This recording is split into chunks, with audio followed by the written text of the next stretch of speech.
meeting. Sarita is just an amazing person. I've not known her properly that long, but as I've got to know her, I've got to like her more and more.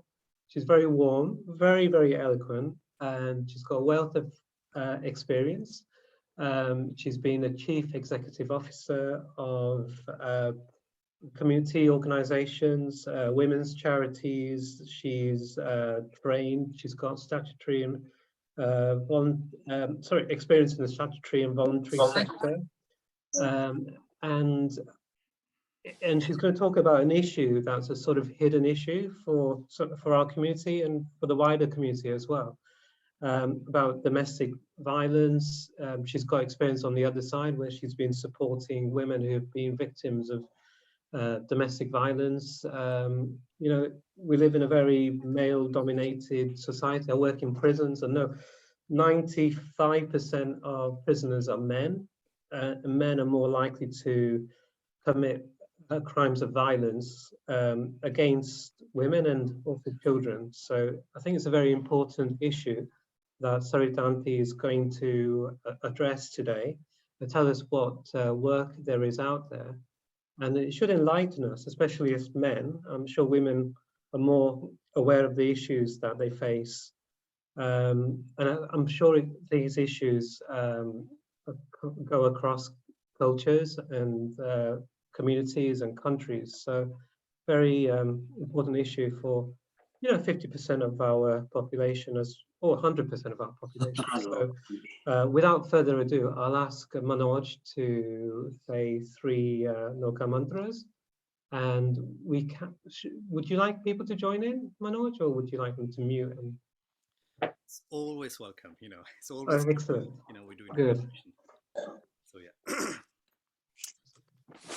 Om Namo Arihantanam, Om Namo Shri Siddhanam, Om Namo Arihantanam, Om Namo Upajayanam, Namo Loe Sabasahunam, Eso Panchanamukaro, Samme Pavapanasano, Mangalarancha Sabbe Se Paramam Have Mangal.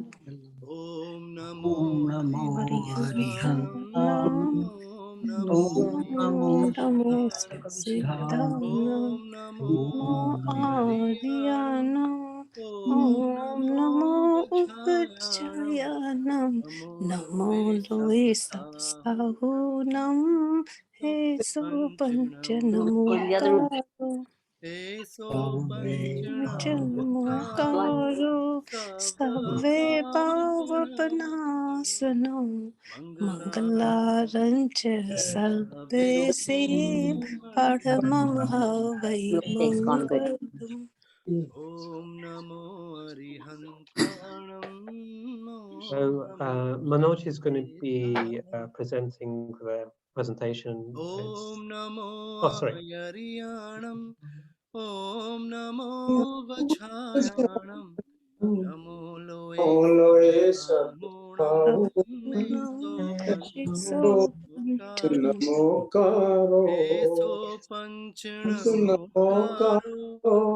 Sabbapapanasano, Mangalanancha Sabbe Se Paramam Havai Mangalam. Thank you. Thank you, Subhash. So Manoj is going to be presenting, sharing his screen, and Sarita is going to be presenting. So without further ado, Manoj will just share his screen.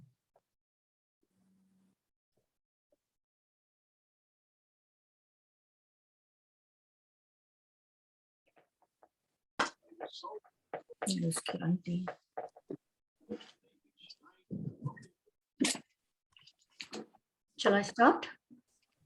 Yes, please. Yeah. Jai Janindra, everyone, and thank you for coming. So today I want to explore a very important subject around domestic abuse.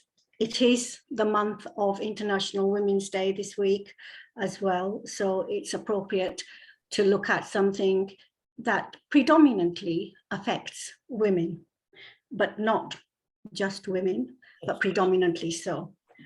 And I would also like to look at the Jain tenet of ahimsa, which is one of our main tenets, and so aligns very well with what is said about domestic abuse and the legislation and what we're trying to do to try to reduce the impact of domestic abuse. So today, I'm only going to be covering domestic abuse in terms of heterosexual relationship, and predominantly because it is a situation that affects more women than men, I will be looking at the male as a perpetrator and women as the victims or the survivors of domestic abuse. There is obviously other forms of domestic abuse. It can be parent to child, child to parent, sibling, same-sex relationships. The subject is huge, so not much. I'm only going to try to contain it. But so let's just, Manoj, the next slide. So as Sabahu's just kindly spoken, I have been a chief exec of a number of charity and community organizations. I've did a lot of work around domestic abuse quite a few years ago now, in a way, when I was the domestic abuse coordinator, but also in my role as chief exec in women's organizations. Obviously, domestic abuse was a large chunk of the work that we did. And one of the things that I've been doing in the last few years, which I thought was really very good, is around mental health and other health issues for women. So let's go on to our topic then. So domestic abuse. I just want to do a very short quiz. And what I would like you to do in your answers, if you can post your response in the chat, and then Manoj can tell me what people think, because I'm not sure I can access that at the same time. So my question to you today is, how many women do you think are killed by a partner or ex-partner a year? So would you say 10? Would you say 30? Would you say C, 50? Or would you say D, over 50? Any responses? Over 50. Or 30 from somebody? I've got over 50. 1, 2, 3. 3 people have said over 50. Okay, good. Said D, Duration said 30. Okay. B, Raksha, C, so 50. Yeah, so in the UK, around 2 women per week are killed by a partner or ex-partner. So that makes it over 100. Does that surprise you? So it is a lot when you think 2 almost every week. So the next question. Domestic abuse violence is only about physical violence. Would you agree with that? Or would you disagree with that? Disagree. Disagree. Good. Good. Yes. Disagree. Yes. And as you will find out as we go through my presentation today, it covers a broad range of abuses that are experienced on a daily basis. And the next question. How many women do you think experience domestic abuse in a year? How many women? Is it 1 in 10? 1 in 7? 1 in 4? Or 1 in 3? It is 1 in 4 probably, yeah. Yeah. Well, when I was actually working in domestic abuse, it used to be 1 in 4, but the latest statistics that I've been reading, 1 in 3. there's 1 in 3. Yeah. Yeah. So the numbers are huge. So you can see why the subject is so important. Next slide, Manoj, please. And before I actually, I just want to relate a little story, because I'm talking obviously about domestic abuse in the women being the sort of victims and survivors, but a little story of when I was working in a women's organization many, many years ago. I was talking to a male colleague of mine. He was a fireman, and he was about 6'3", and he was telling me about his the abuse that he'd been suffering for over 10 years from his wife. And he explained to me, he said, you know, my wife, she was the same height as you. For those that know me, I'm pretty short, I'm only 4'11". So you wouldn't think that a strong, physically strong person could be intimidated by a fairly short person. But he was actually petrified, and he couldn't move from that relationship. Because one of the things also that we know, that it is far more difficult for men to admit to experiencing domestic abuse. You know, they are loath to come forward. So it is an issue that does affect men. Men, obviously, some from a homosexual relationship, or a man in a heterosexual relationship as well. So I'm not minimizing what happens with men as well, but it is important that today we pick up on what affects women. So these are some of the statistics that are from the Office for National Statistics. And I think what we hear often is that the numbers, the people that report are very few. So even when we look at these numbers, I would say that they don't reflect the true situation. So almost 1 in 3 women will experience domestic abuse, as we've just sort of seen. And as I've just said to you, 2 women a week are killed by a current or former partner. And that is from 2019. And one of the things that I find really quite difficult is I've been working in the charity and women's sector for over sort of 30 years, and not much has changed. And if I think about it, in fact, when I was the domestic abuse coordinator some years ago, in Luton, we used to have a domestic abuse unit where there were quite a few police officers, and we also had a forced marriage unit. But a lot of these resources have been, they've diminished, they're no longer there. So we are not getting expertise from many of the statutory agencies that we need in order to improve the lot of women. So this I find quite disturbing. And as the third element there says, you know, in March 2019, 1.6 million women experienced domestic abuse. So you can see from the statistics that the numbers are fairly big. To the next slide. So coming back and aligning domestic abuse with Jainism.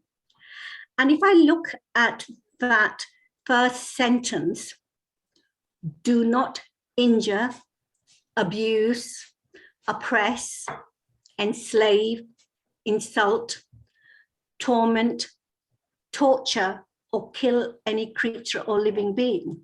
And when we look at the next few slides, you will see that those are the elements of domestic abuse, and how well Lord Mahavir so many years ago picked up on that need. And I think as Jains, because ahimsa is one of our biggest tenets, we ought to understand very well what domestic abuse is and ensure that we do not perpetuate or perpetrate any form of violence towards another human being, and least of all to our family. So he also obviously said, kill not and cause no pain. Non-violence is the greatest religion. And that is true. Just look at Ukraine now. If there wasn't violence, just think what the world would look like. Next slide, please. So we've already actually, from the Lord Mahavir's words, we picked up on some of these already. And this is a text that I've taken from the Domestic Abuse Act. So obviously it's talking about physical, the violent and threatening behavior.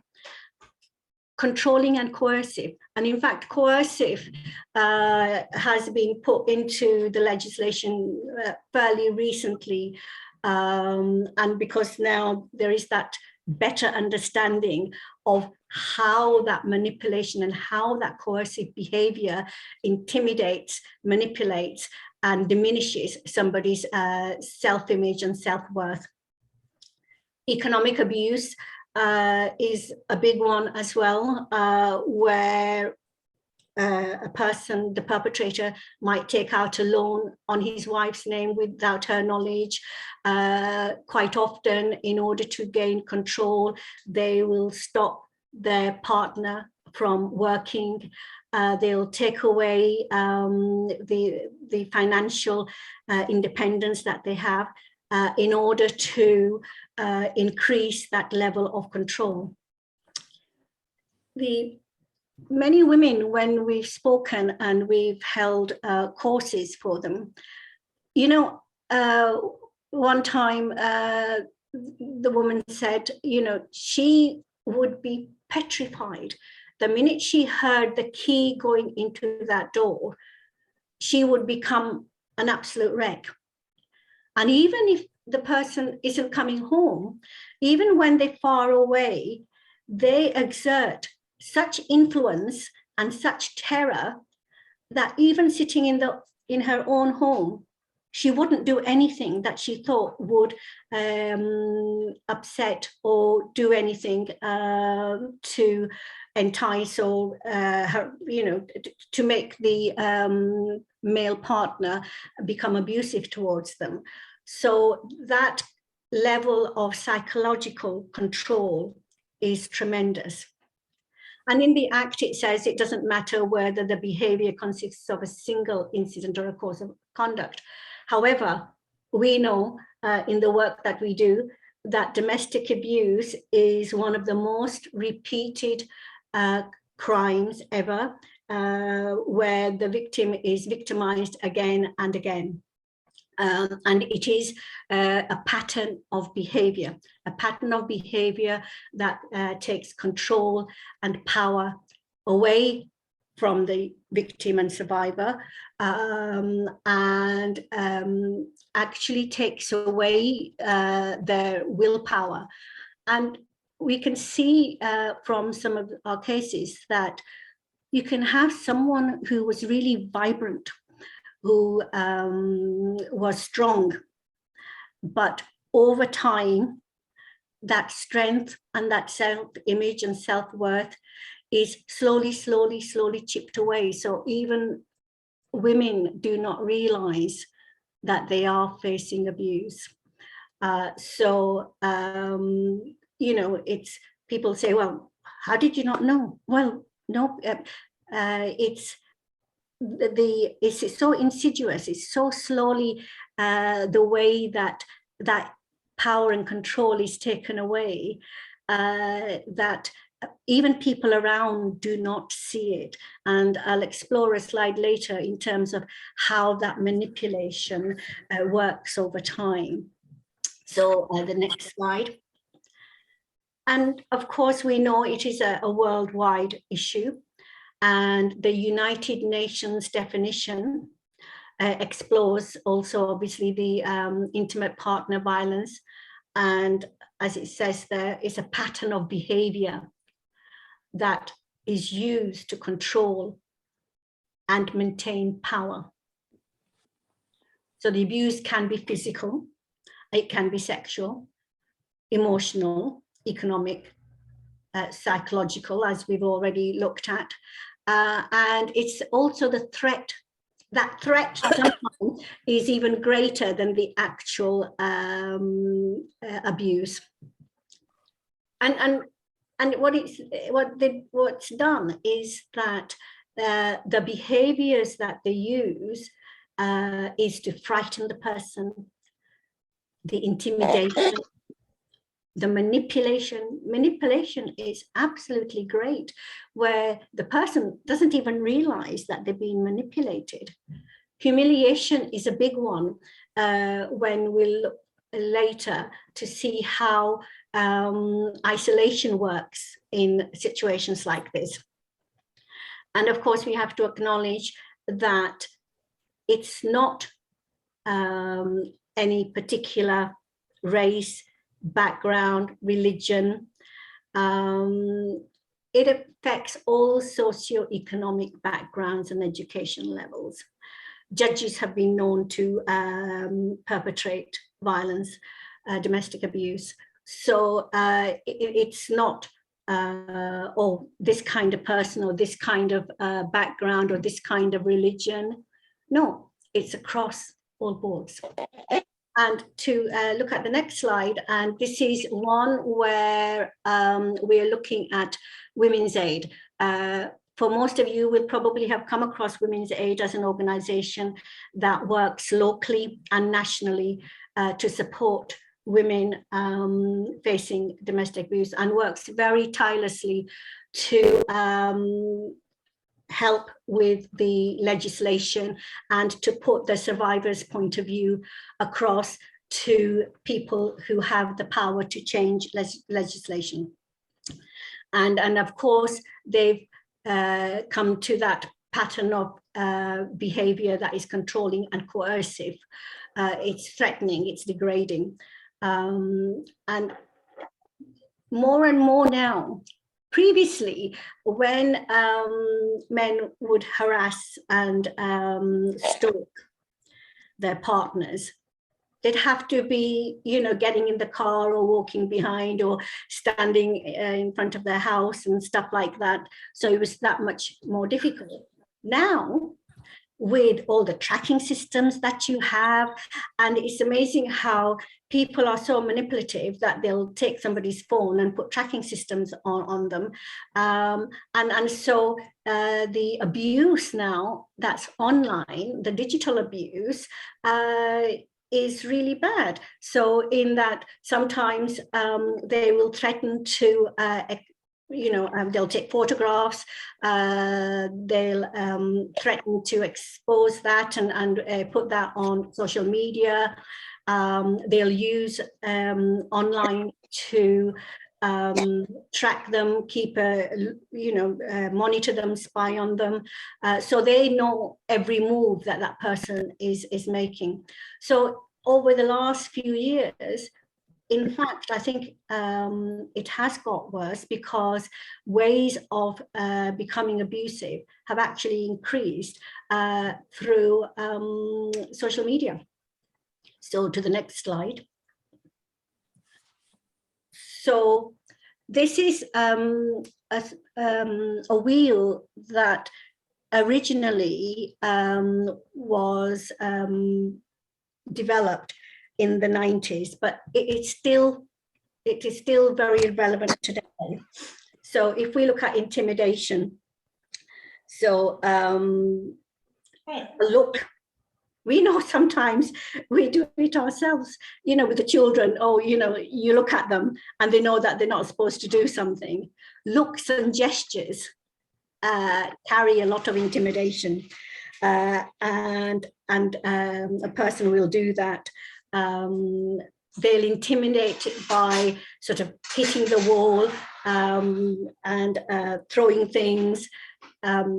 If somebody's cooked a meal for them, You know, if it's a hot meal, they said they'll have wanted a cold meal. If it's cold, it's hot. It's got too much salt. It's not got enough salt. So no matter what somebody does, they will continuously say the reverse. So looking at emotional abuse, putting somebody down, making them feel bad about themselves, playing mind games. And we will see on a case study just after this that a lot of mind games are played with the person so that they begin to feel that they're not in control, or they're losing their sanity, or they must have a mental health problem, because otherwise these things wouldn't be happening. Now, isolation, and I'll talk about isolation in a few slides later.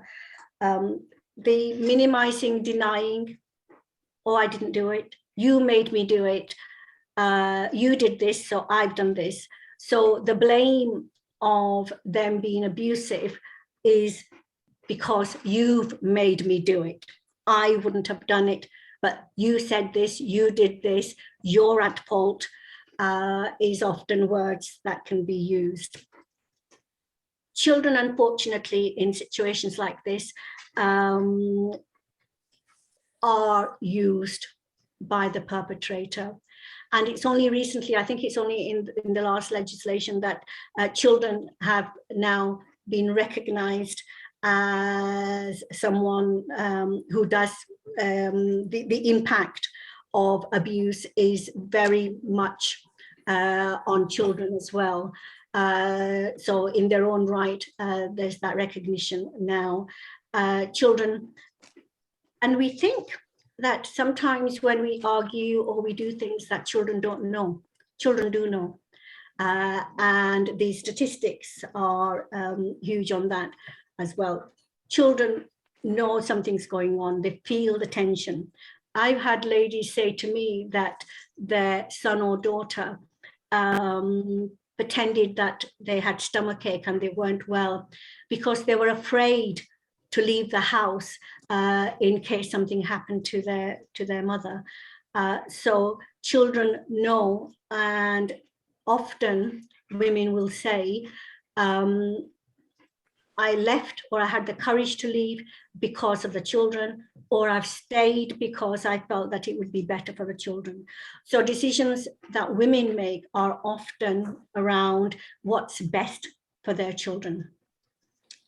Economic abuse, as I think I've already referred to, taking out loans, not allowing the partner to work, taking away any element of independence so that the control is that much better.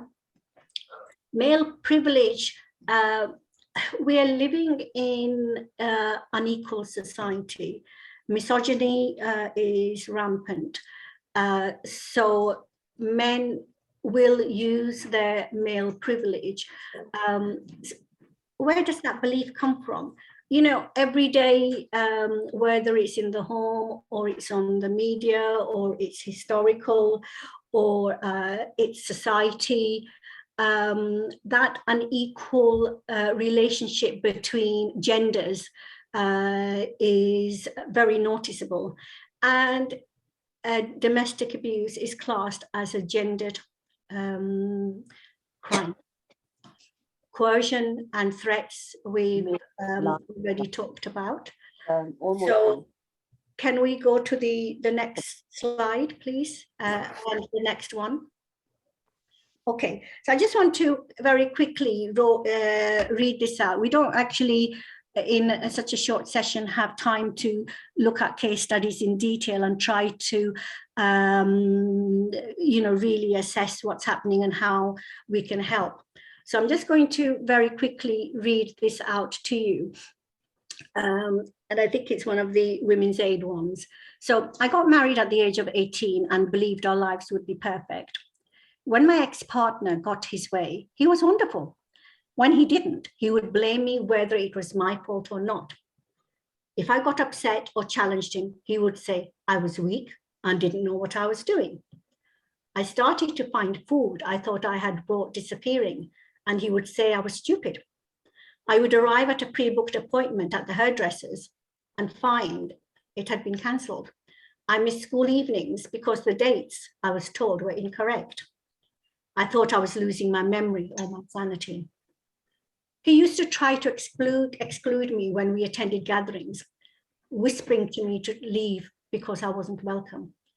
If I got upset, he would make it look like I had mental health issues and I was being oversensitive. And just to come back to sort of the children, very often the perpetrator will say that he's going to contact social services so that the children are taken away from her. And because of that level of intimidation, the mental health of a victim and survivor does suffer. So he finds it fairly easy to go to social services and say, oh, she's got mental health problems, she shouldn't be looking after the children. And he makes it that she's the one that has the issues and not him. He eventually stopped me from seeing my friends and family, telling me that I only needed him in my life and they all thought I was stupid. I eventually became too afraid to do anything or make any decisions because I knew they'd be wrong and I would be threatened. As a result of the constant insults from my ex-partner, I lost 3 stones and was diagnosed to a counsellor. With the support of my counsellor and family law solicitor, I have now got a non-molestation order and occupation order against my ex-partner and have started divorce proceedings. So you can see how the mind games affect someone so greatly that they judge themselves to be the one with the problems and have no confidence left to actually normally do anything about the abuse. And the next slide. So how does somebody get trapped? How does that work? So, and it's not something that's instant. So, you know, as I said, people don't realize it's happening. And the perpetrator is so charming that even the survivor's family do not believe the woman. They do not believe that he can be like that. I can't believe that that's him, because he is so charming, because he has control over his emotions, but he manipulates the survivor so that she has no control.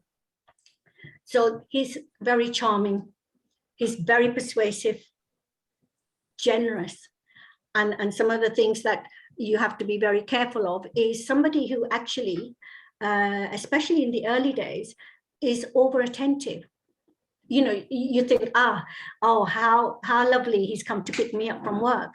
Oh, how great, he keeps on phoning me and asking how I am. And oh, you know, he's so attentive to my needs.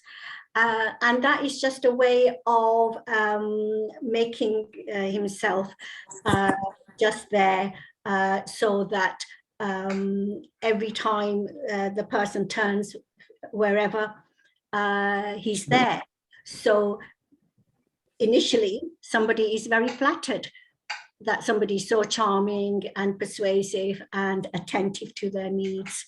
But that attention is more about possessiveness. It's about being possessive so that it's easier then to begin to take control. And as I've alluded to already, that manipulation, it's chip by chip destroying of that self-image and self-worth that is insidious, and it sort of slowly, it happens over time. It's not overnight, it happens over time. One of the, sorry, I'm still, can you go back to, yeah. One of the ways that somebody can get control is by isolating you from your family and your friends. So your support networks, given time, nobody's going to be there because of the way that he's managed to suggest and say, oh, she's too busy, she can't come to the phone. And when you visit your family or friends, he'll make it so embarrassing and humiliating for you that you'll be scared to go next time in case his behavior is the same. So slowly over time, you find that you don't actually have any support networks because they've been destroyed over time by the isolating tactics. And so eventually, the power and control is taken from every aspect of your life. The next slide now, please. So one time I heard a judge and he was saying, it can't be so bad. She lived with him for 11 years.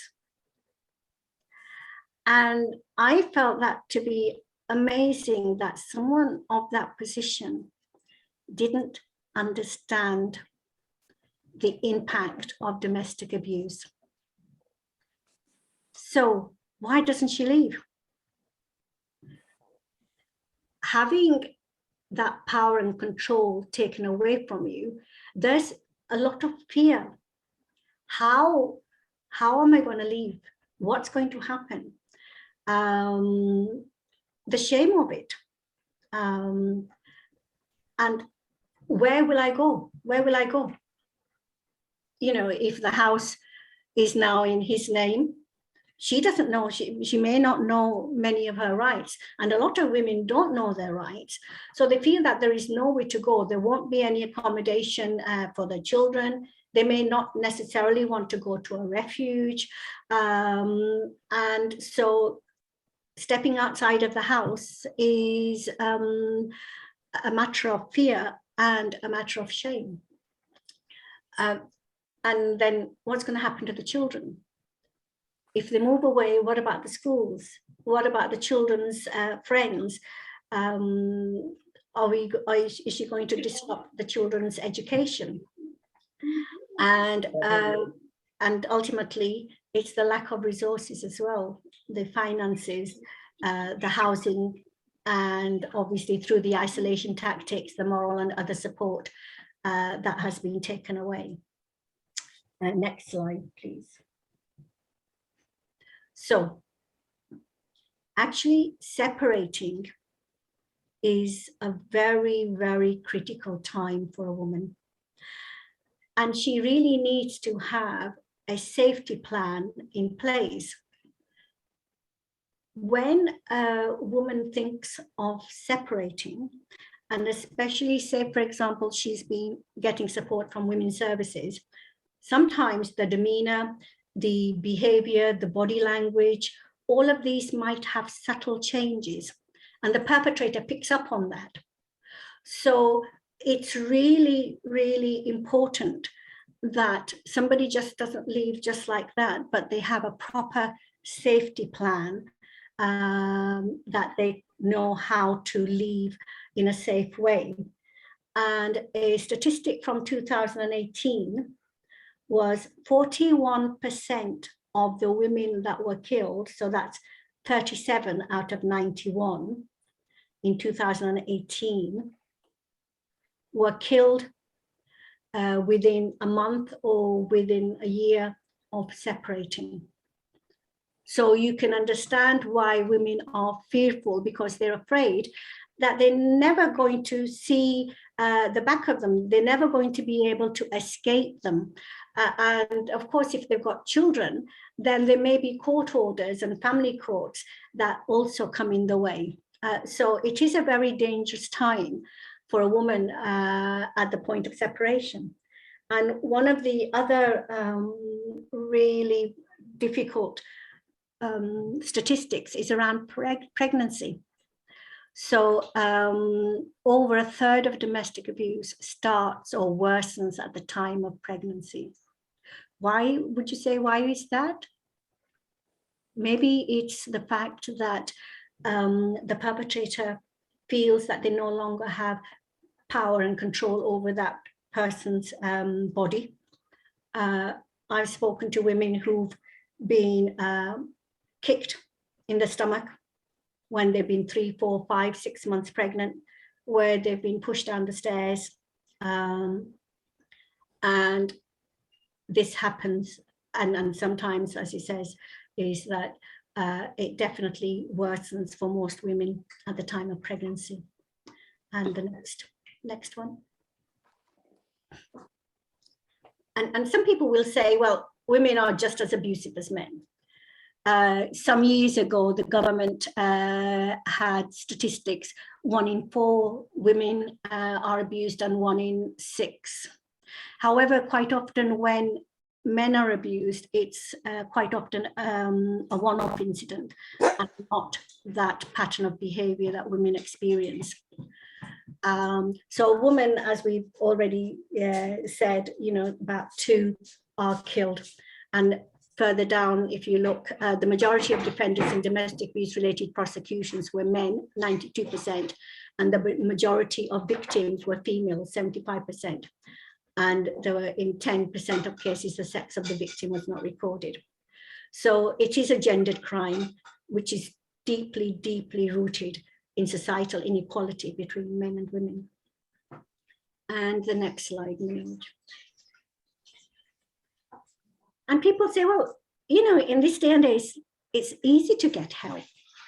There's so many helplines, there's so many resources, it's easy. However, we know that a woman has to go to many agencies to seek help.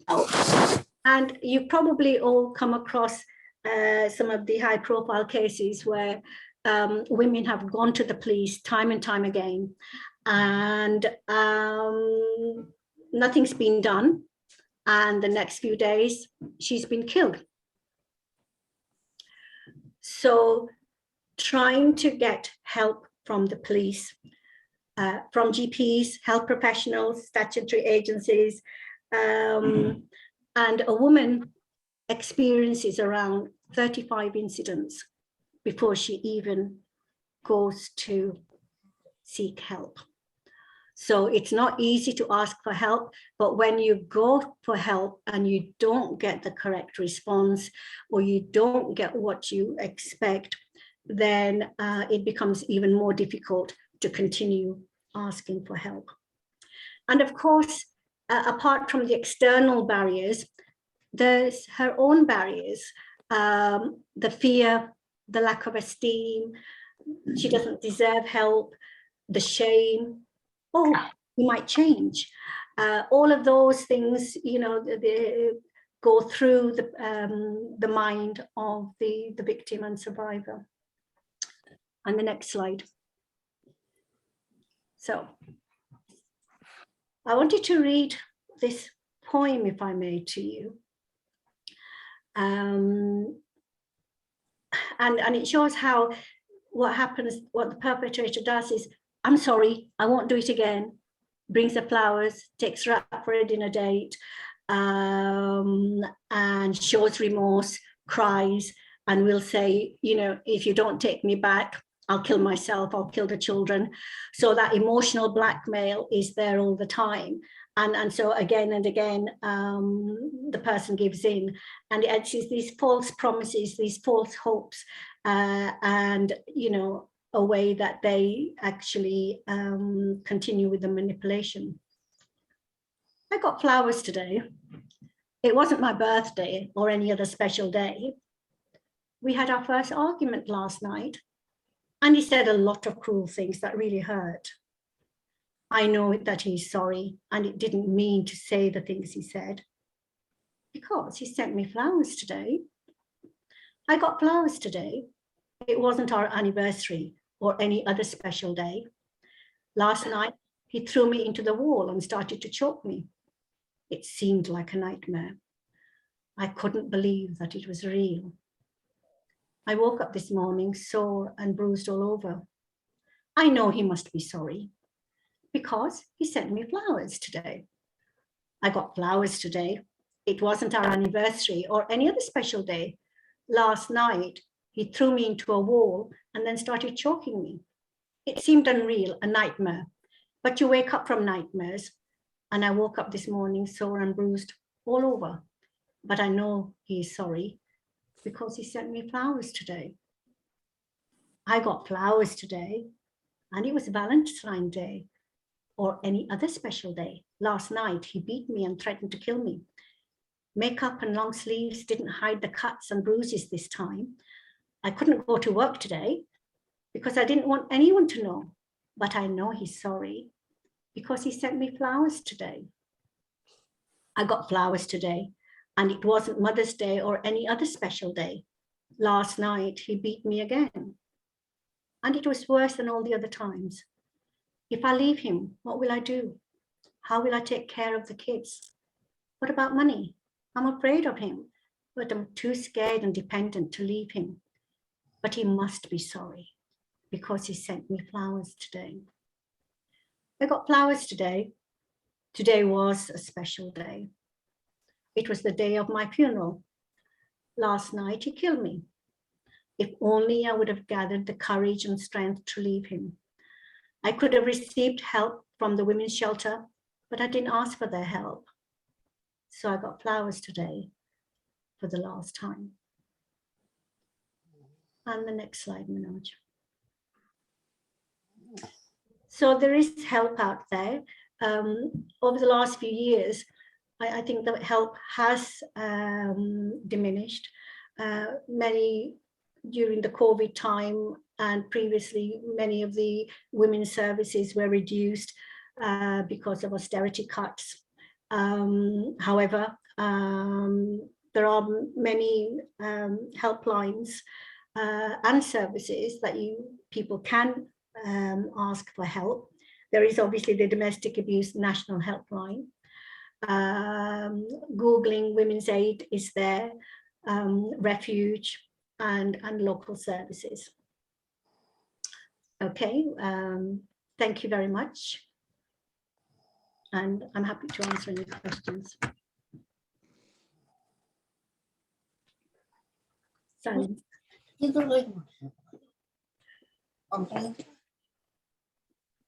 Oh, hi.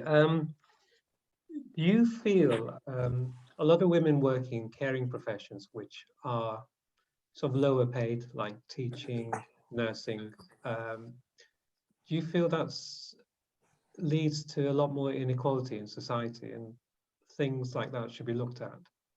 Well, as we know, inequality is great. If you look at any of the research that's done in terms of equal pay, who's at the top of the ladder, you might have 80 to 90% of a particular sector that's women run, and yet the top 10 layer will be men. So of course, inequality is there and has existed. And yes, we've got some high profile women who've reached the top and great. But then, you know, you hear comments like, oh, she's ambitious.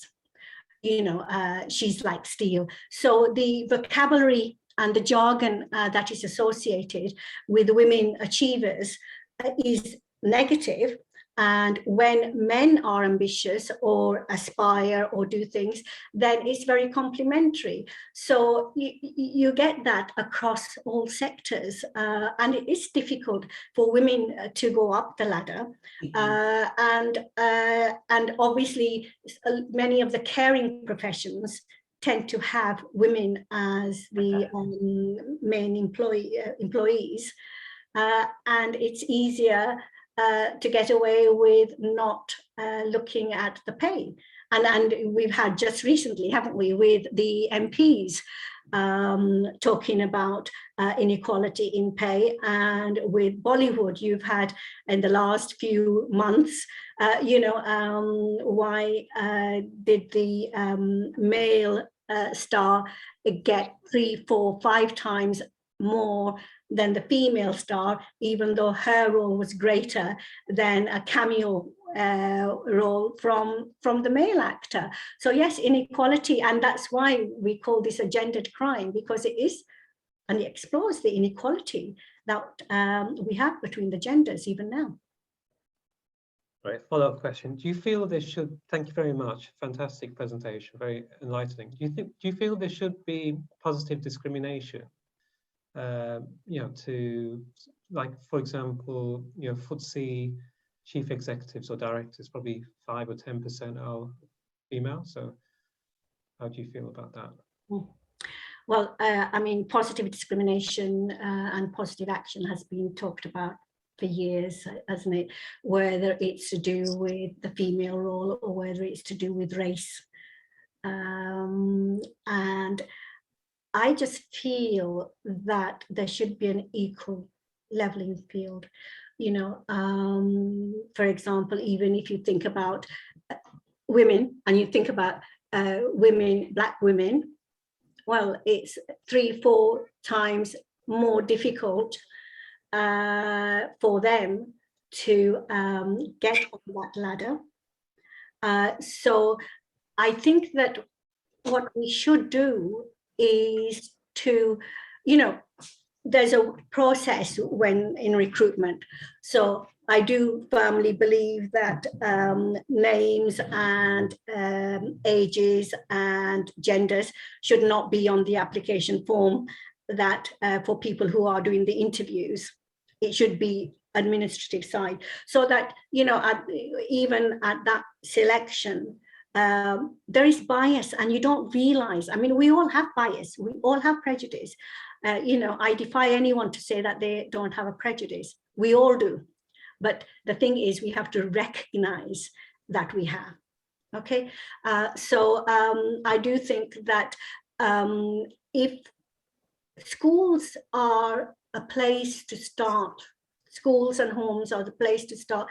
You look at, so you've got boys and girls, what are the toys that you buy for the girls and for the boys?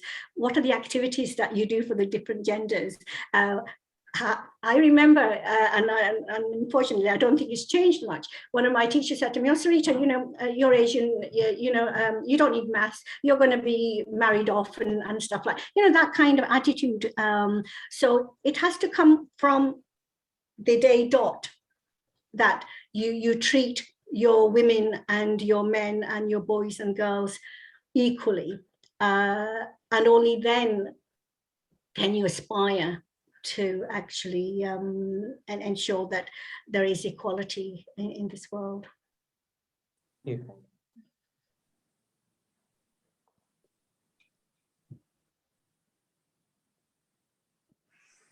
Sorry, if no one else is asking questions, sorry, I've got more. I know, but are there any charities that you would encourage us to support? Any charities? Yes. I think there's lots of charities. It depends what you mean by, you mean just in terms of women's charities? Yes, that's right, yes. Yeah, so yeah, I mean, obviously I alluded to Women's Aid. Obviously there's some Asian women's charities as well, if you wanted to go down a cultural view, like the Southall Sisters, Southall Black Sisters. They've done amazing work for many, many years. And there are, there's many charities that work with women and who push for the legislation and the services and to change the law and to add more things so that at the point of separation, a woman needs to feel confident that there are resources that they can have. So sometimes I think it's quite nice to, support a local charity maybe be part of a local charity, you know, as a volunteer or a trustee. So it's not always just about giving money, it's about helping and supporting.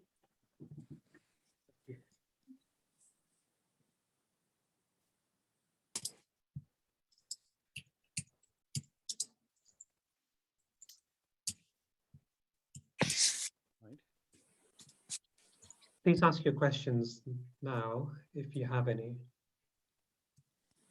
I didn't look at the chat. So I don't know if I- Manoj, you're on mute. Sorry, can you hear me? Yes. Yeah. Sorry, if there is any question, guys, please come forward. You can ask. By then, I can just read out a few things which have really nicely. A lot of brilliant presentations. Thank you.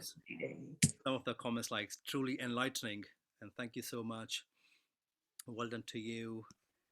It was an eye-opener and encourage those women to seek help as quickly as possible. Thank you. Another message has just popped up, very informative. Sarita ji, just one point which probably did not come out clearly is that denial of any rightful things or wish or wish is also an abuse. What is also abuse? That is from Dr. Dhariwar uncle. So I'm just going to read it again. Just one point which probably did not come out clearly is that denial of any rightful thing or wish is also an abuse. Yes. Denial of Denying somebody. Is that what you're saying, Dr. Dhariwal? yes, denial of yeah. Yeah. Denial of any rightful thing. I mean, if you feel that yes, she has got the right and you deny it, yeah, then Yes. that is also an abuse. Yeah. Of course it is. Absolutely. Yes, I agree with that entirely. The last one is astonishing facts. Masi, what can be done for the improvement? Is one of the questions asked. That's a big question. A big question. What can be done? I mean, in the past, there were some perpetrator programs. And I remember attending a conference where a perpetrator was on stage.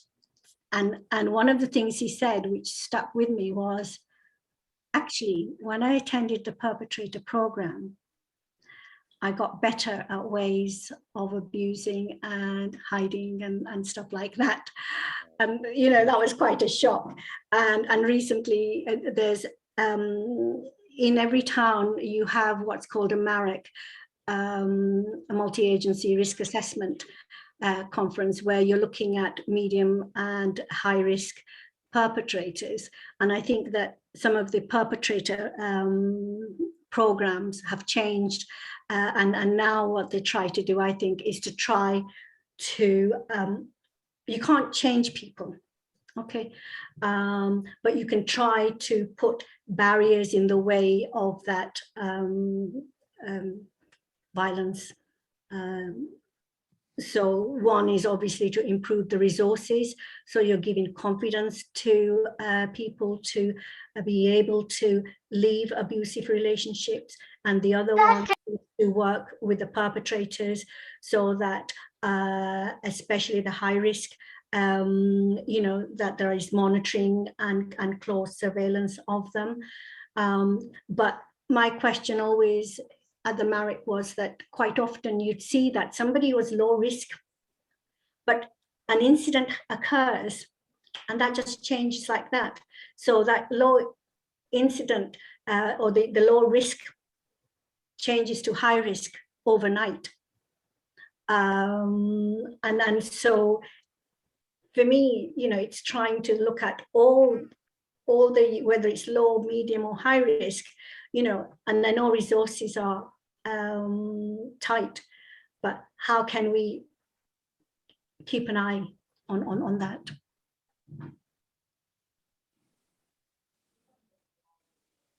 One question, sorry.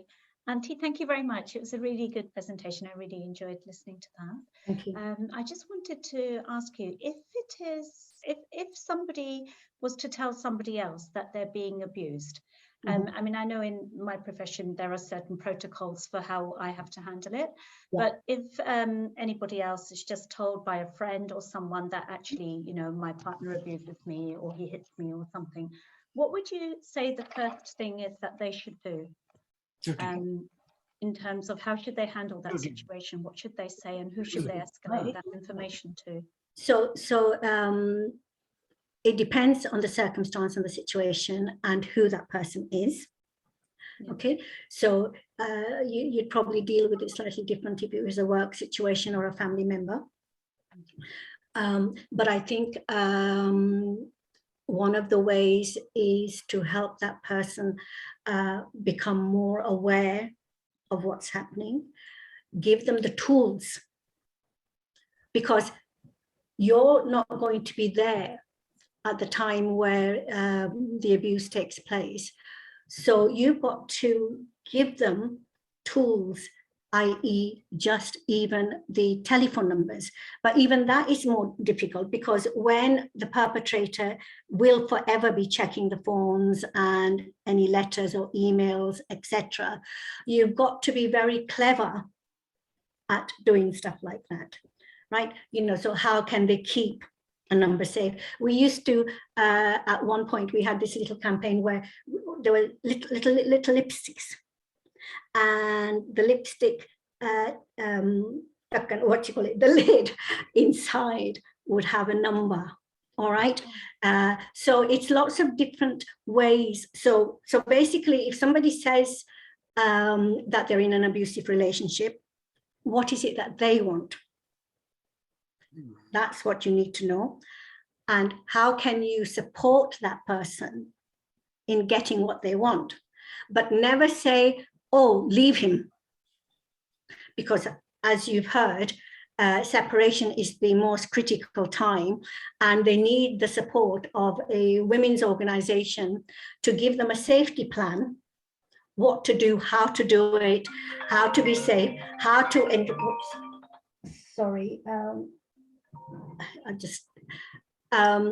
how to be safe, so that when they do leave, they've done it in a safe way. They know that there's a place in a refuge, for example, or they've got their documents, and so on and so forth. So it's a really hard one to sort of just give a basic response. I think every situation has to be taken where it is.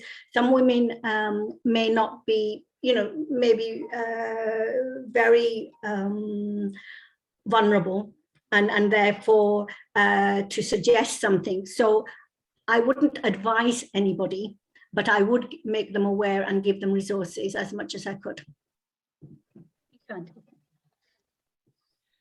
That's lovely questions, actually, I must say. Can't hear you, Manoj. Sorry, can you hear me now? Yeah. Yes. Perfect. Okay. I think lovely questions. I'm just aware of the time that we are running over, and before passing on to Dr. Dhariwal uncle, I'll just say there was one example. I remember watching one advertisement where there were two set of girls to age. One girl was under 8, other one was over 15. So they said, show me how a girl would run. So girl who was under 8, she was running with a full force, whatever she could. And the other girl, they said, oh, she was like teenager, 16, 17, and says, how will girl will run? So she was running, you know, like just showing that kind of weakness kind of thing. So I think this shows how badly it's embedded in people, regardless of gender, that, you know, they don't even think. It just is labeled that woman or a girl is a weak element in that sense. But whereas we have plenty of examples, you know, Karnam Maleshwari and so many others in India, and I'm sure in different part of the world as well, where they've shined so well in any sport, be it, you know, powerlifting or weightlifting or anything like that.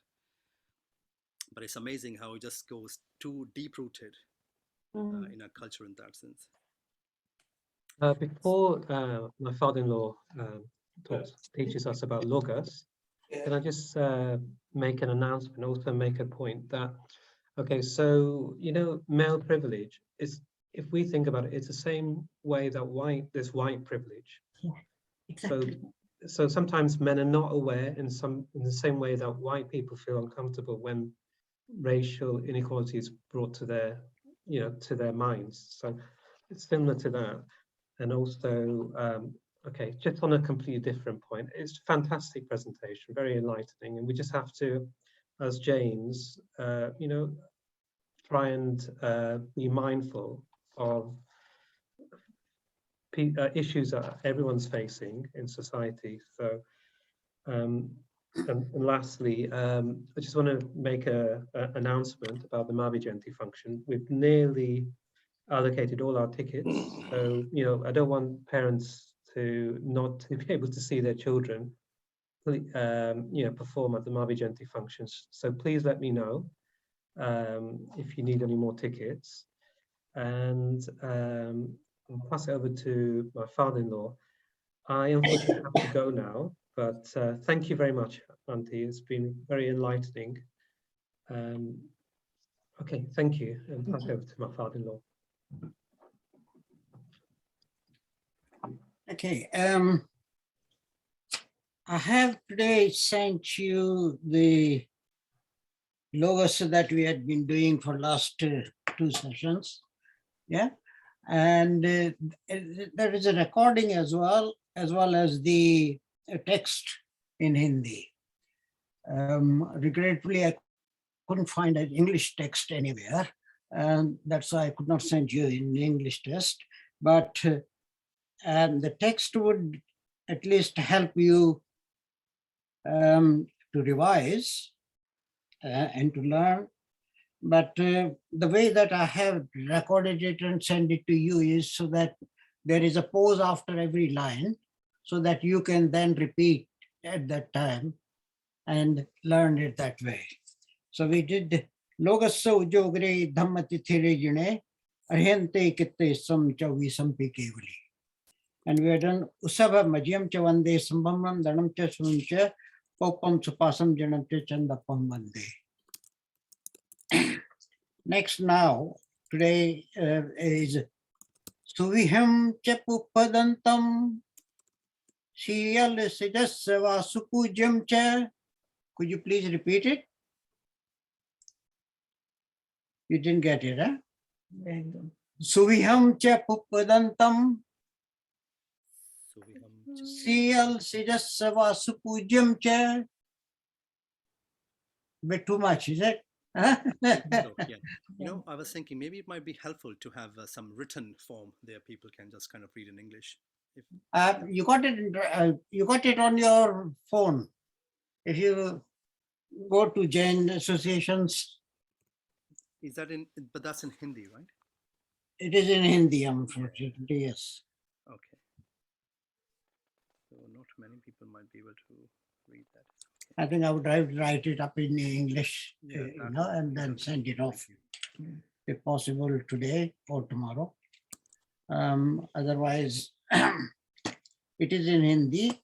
I just sent it about 15 minutes before our meeting started.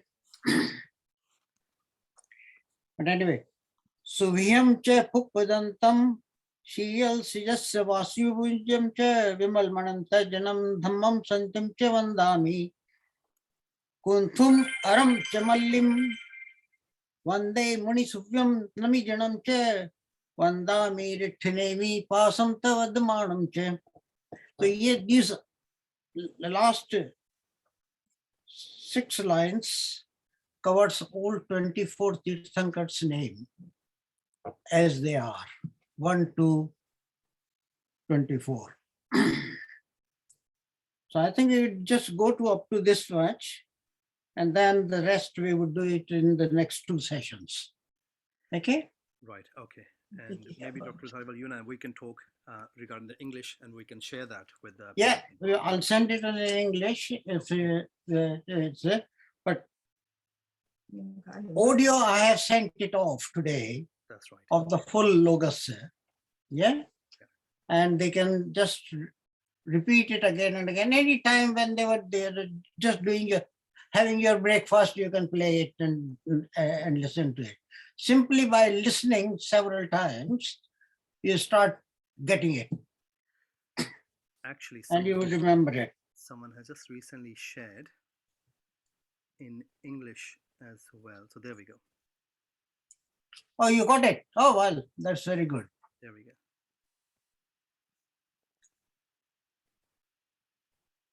Which one is? The only problem with this is that the word is far too long. If it is split in a little bit like Sambhav Abhinandan Dam Che, huh? Yeah. Now this becomes a bit too big.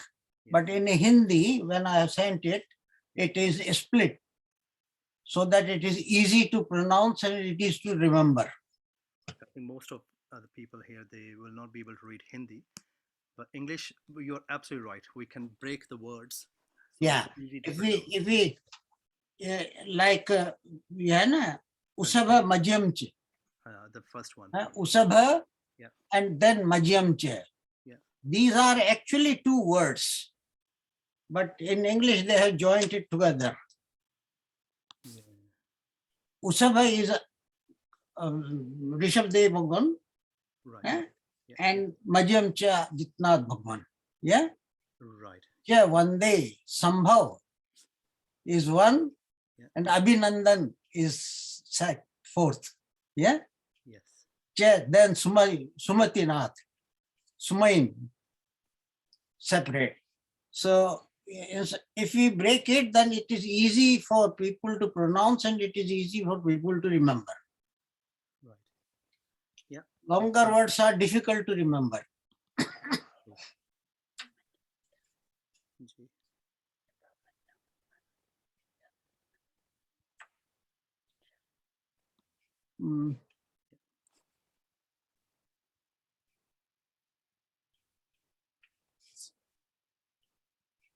So right.